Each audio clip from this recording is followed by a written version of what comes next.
నేను చాలాసార్లు అబ్బాయి కావాలి అని ప్రెగ్నెన్సీలో విష్ చేశా. కాబట్టి నాకు ఇప్పుడు కూడా భూమిని అబ్బాయి బట్టలు ఎక్కువ వేసి రెడీ చేయడం ఒక ఇష్టం అన్నమాట. అండ్ ఇవన్నీ టవల్స్.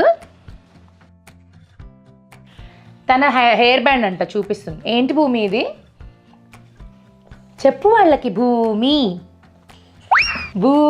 చూపి. పెట్టుకుందామా భూమి? అయ్యి నీ డ్రెస్కి మ్యాచింగ్ కదా, నీ డ్రెస్కి మ్యాచింగ్ పెట్టుకుందాం, బాగుంటుంది. అయ్యి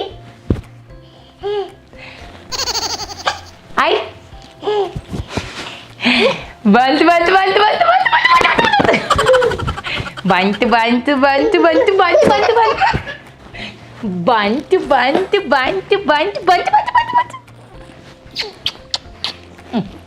ఓకే. బట్టలు ఆల్మోస్ట్